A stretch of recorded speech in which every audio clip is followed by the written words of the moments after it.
Hello, কে? বেলা?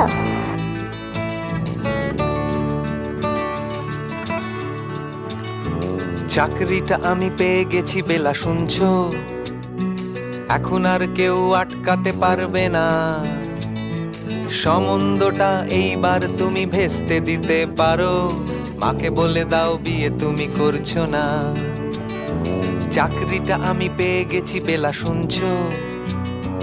এখন আর কেউ আটকাতে পারবে না। সম্বন্ধটা এইবার তুমি ভেস্তে দিতে পারো। মাকে বলে দাও বিয়ে তুমি করছো না। চাকরিটা আমি পেয়ে গেছি বেলা, সত্যি। আর মাত্র কয়েকটা মাস ব্যাস। স্টার্টিং এই ওরা 1100 দেবে, 3 মাস পরে কনফার্ম। চুপ করে কেন বেলা কিছু বলছো না? এটা কি 244